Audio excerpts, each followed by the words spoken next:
Congo Mikili Live, toujours longueur d'avance.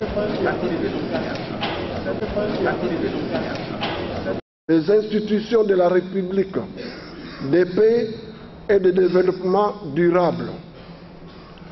Considérant l'histoire politique de notre pays, caractérisée par une succession de crises politiques et institutionnelles depuis son indépendance, la dernière étant les élections opaques, irrégulières et frauduleuses du 28 novembre 2011, à l'origine d'une crise de légitimité sans précédent qui a replongé notre pays une fois de trop dans les pages sombres de son histoire. Convaincu que l'ordre politique du pays doit être basé sur une constitution démocratique que tous les citoyens doivent scrupuleusement respecter.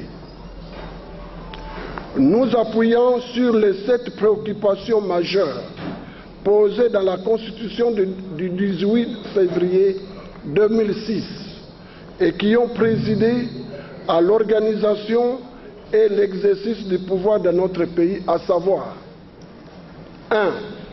Assurer le fonctionnement harmonieux des institutions de l'État. 2. Éviter les conflits. 3. Instaurer un état de droit. 4. Contrer toute tentative de dérive dictatoriale. 5. Garantir la bonne gouvernance. 6. Lutter contre l'impunité. Et 7. Assurer l'alternance démocratique.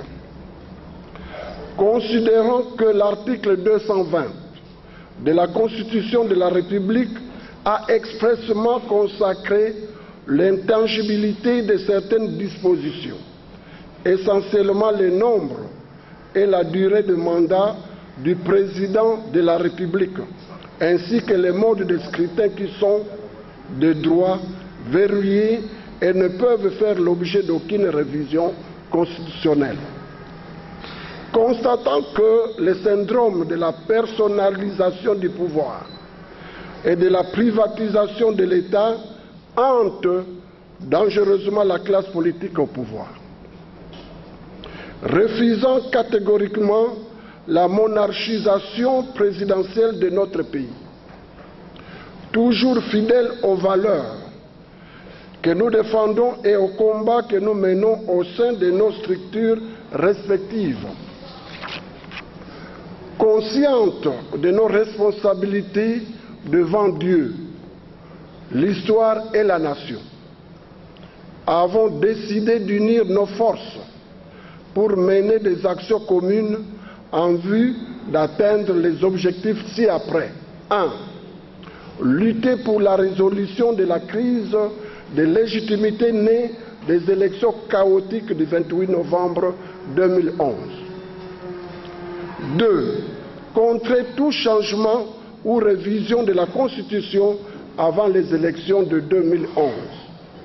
3. Obtenir la convocation d'un dialogue inclusif conformément à l'accord cadre d'Addis Abeba ainsi que la résolution 2098 du Conseil de sécurité des Nations Unies. 4. Restructurer la CENI et arrêter par consensus un calendrier électoral. 5. Obtenir le départ de M. Joseph Kabila.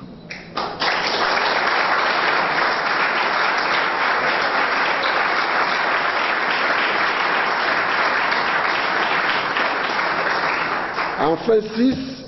Arracher la libération sans condition de tous les détenus politiques et d'opinion. À l'appui de ces objectifs, les signataires de la présente déclaration ont adhéré aux principes ci-dessous. 1. Proclamation de leur profession de foi à l'engagement de ne pas trahir l'unité et les objectifs poursuivis.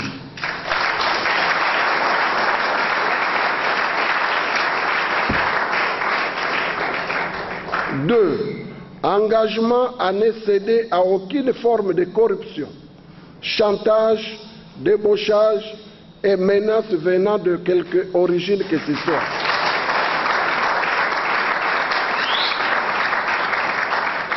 Trois, ne jamais utiliser le rassemblement à des fins personnelles. En vue d'atteindre les objectifs ci-dessus et sauvegarder la démocratie, les signataires ont décidé de mener les actions ci-après, notamment 1. Traduire M. l'abbé Malou Malou en justice.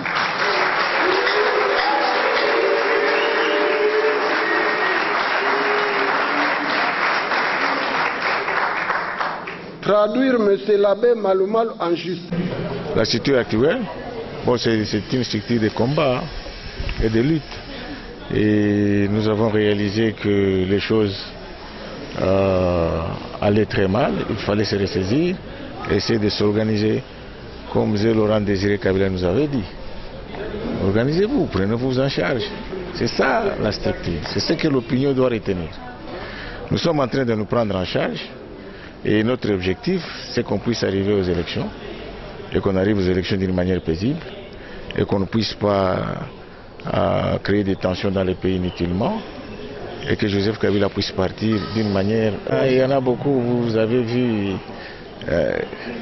qui n'est pas là finalement. Bon, il n'y a que les gens qui sont avec Joseph qui ne sont pas ici.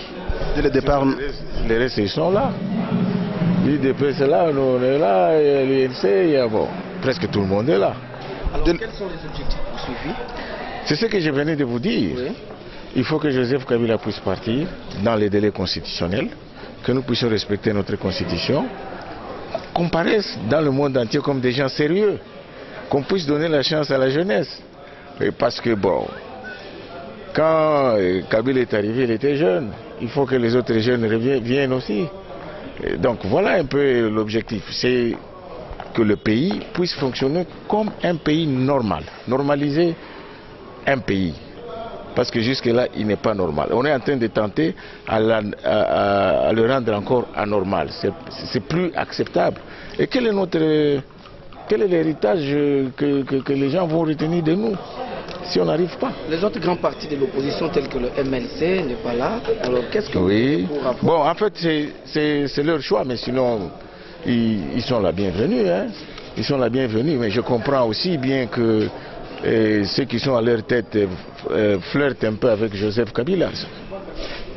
Comment ils peuvent venir lorsque vous flirtez avec le pouvoir? Mais dès le départ, nous ne vous avons pas vu vous engager ensemble avec d'autres collègues de l'opposition. C'est pour pousser le pouvoir à pouvoir respecter notre constitution. C'est ça qui nous intéresse. Nous devons respecter ce que nous nous sommes entendus. Nous, les patriotes kabylistes, avant, nous avons dit non à cette constitution. On nous l'a imposée presque en 2006. Et nous avons dit que ça ne sera pas appliqué sur toute la ligne. Personne ne nous a écoutés. Bon, nous avons accepté, nous sommes allés en 2006, on a dit que c'était une bonne constitution. Et on a voté Joseph Kabila comme président de la République. C'était bon. On arrive en 2011, la constitution est encore bonne. On vote encore et Joseph Kabila passe, c'était bon. Mais on arrive en 2016, à la porte de 2016, pour qu'on puisse maintenant faire partir Joseph Kabila, on dit que cette constitution, elle est mauvaise. C'est pas normal. C'est pas un pays normal, ça. Donc notre démarche consiste à rendre ce pays normal. Nous sommes en train de passer tous. Il y a des gens qui ont peur de quitter le pouvoir. Bon, écoutez, moi je ne pense pas que c'est une cause perdue. La démarche, elle vaut la peine. Parce que ça laisse des empreintes dans l'histoire de ce pays. Et Joseph Kabila s'amuse avec l'Église, finalement. Il prend les prêtres et les pasteurs pour venir tricher pour lui. Et vous voulez qu'on puisse se taire parce que c'est un prêtre? Non. Ce qu'il est en train de faire n'est pas bon. Et nous ne sommes pas d'accord. Et nous allons mobiliser notre peuple, je crois qu'on vient de le dire là-bas. Actions dans lesquelles vous vous unissez ensemble comme ça? Non, non. Maintenant, c'est le temps de défendre le pays. Nous nous sommes dit quand même que nous sommes des Congolais dans ce pays. Nous ne pouvons pas laisser un groupe des individus de nuire notre nation. Et c'est pour cela que nous avons décidé de se mettre ensemble aujourd'hui, de façon que nous pouvons porter plainte contre Malou Malou avec toutes les violations qu'il a fait à la CENI. Deuxièmement, c'est une déclaration que nous avons faite dans l'ensemble, de façon que M. Kabila puisse céder la place et laisser ce pays, que les enfants de ce pays, d'autres enfants de ce pays, puissent diriger ça dans l'amiable, dans l'amour et dans la paix. Et voilà notre objectif. Il y en a autant, parce que nous avons réclamé la libération de tous les politiciens prisonniers. Et il y a le problème de respect des calendriers et un calendrier global. Alors ce n'est pas moindre chose, ou soit que nous pouvons nous laisser faire. C'est pour cela que nous sommes... Croyez-vous que cette fois-ci vos objectifs seront vraiment atteints et vous allez réussir? Tout ce temps, on disait que l'opposition ne parvient pas à se mettre ensemble. Mais vous savez très bien, aujourd'hui, nous sommes tous ensemble et vous verrez que les choses vont marcher. Biso toujours tient fin, Yépe Azo tient fin. Mboka Mobimba, y compris s'il est le véritable Congolais, il doit céder. Fauteuil wana, il faut atika yango tokende na élection. Puisque nous sommes trop infiltrés. Na ba infiltré wana nde bazoya na ba problème. Alors c'est ça le problème. Biso to bundakate, to bomakate, to yebi ko ina mutute, to ça. Malumalu ye wana. Boki koloba makambo yango yimulunda. Qui parle aujourd'hui de Ngoyi Mulunda? Avec le peuple congolais, tango zali soko ke c'est fini. Ata azole kawa. Mutu ako ya puisque agomaki ngai nazalaki te na beta Ngoyi Mulunda jamais. Congolais azalaka bongo te. Nous ne sommes pas des rancuniers. C'est-à-dire ata Kabila ndenga zalani tango akokende akotambula ndenga. Congo Mikili Live, toujours longueur d'avance.